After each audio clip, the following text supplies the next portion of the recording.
बहुत ध्यानपूर्वक सुनना। रैदास जी के चरित्र में आता है कि आपके स्थान पर एक बार काशी नरेश आया, बनारस का राजा काशी नरेश। और काशी नरेश ने आकर के काशी नरेश जैसे आकर के बैठा तो रैदास जी ने उसको देखा। तो थोड़ी देर सत्संग सुनने के बाद में रैदास जी ने उसको कहा, हाथ करो आगे, चरणामृत लो। तो काशी नरेश के चित्त में एक बार के प्रति संशय आ गया, मैं इनके हाथ से कैसे ले लूं, ये तो चमड़े का काम करते हैं, चाम्रकार हैं। फिर भी सब बैठे थे तो उसने संकोच तो किया, हाथ आगे किया तो उन्होंने अपने कमंडल में से लकड़ी का कठौता था, उसमें से थोड़ा सा जल दिया, बोले चरणामृत है। तो जल हाथ में लेकर के काशी नरेश सोचने लगा, इसमें थोड़े बहुत चमड़े के अंश तो होंगे, चमड़े का काम करते हैं। तो उसने क्या किया, पिया नहीं, बस इशारा किया और पूरा जल यहां से नीचे बहा दिया। जल गिर करके उसके वस्त्र पर गिर गया और जैसे ही वस्त्र पर गिरा, वस्त्र पर गिरते ही जैसे केसर युक्त जल अगर सफेद वस्त्र पर छींटा दे दिया जाए, हल्दी का जल तो पीला पीला हो जाता है, ऐसे पीले पीले धब्बे पड़ गए उसके वस्त्र पर। वापस आकर के राजा काशी नरेश ने अपनी जो अचकन पहन करके गया था वो धोबी के यहाँ भिजवा दी, बोले इसको साफ करो, इसको बिल्कुल स्वच्छ करके भेजो।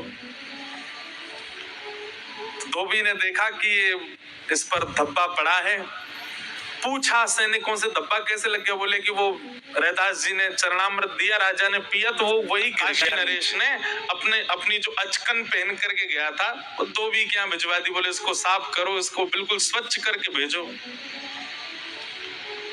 धोबी ने देखा कि ये इस पर धब्बा पड़ा है, पूछा सैनिकों से धब्बा कैसे लग गया, बोले कि वो रैदास जी ने चरणामृत दिया, राजा ने पिया तो वो वही गिर गया नीचे।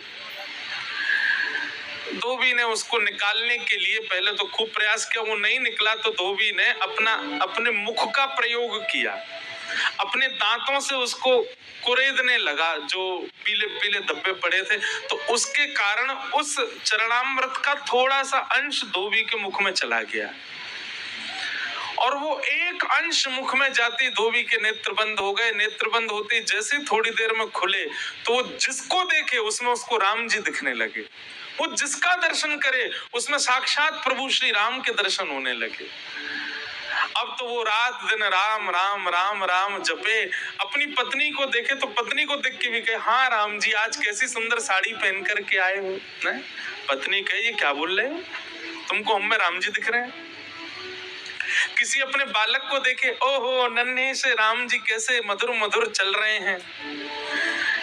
किसी मोटे ताजे व्यक्ति को देखे तो उसको देख के कहे, राम जी ने खूब सारा भोजन कर लिया, कैसे धाम धुल्ला से घूम रहे हैं। किसी सांवले से व्यक्ति को देखे, ओहो राम जी कैसे सांवले, धूप में तप गए बेचारे। किसी गोरे को देखे, ओहो गोरे गोरे राम दिखे, सब में राम दिखने लगे। घर के लोगों ने कहा, भैया ये क्या हो गया है हमारे परिवार के सदस्य को। बोले जब से राजा की अचकन धोई है तब से ये राम ही राम कर रहे हैं। धोबिन गई राजा के दरबार में, बोले महाराज मेरे पति को बचाइए। बोले क्या हो गया।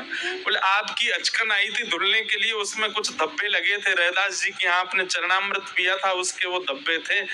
जब से मेरे पति ने उस धब्बे को दूर करने के लिए मुख से उसको थोड़ा सा स्पर्श किया है, तब से उनकी दृष्टि बदल गई, तब से उनकी वाणी बदल गई, तब से उनका स्वभाव बदल गया। वो सब में राम दिखते हैं, मुझको कहते हैं साड़ी वाले राम घूम रहे हैं।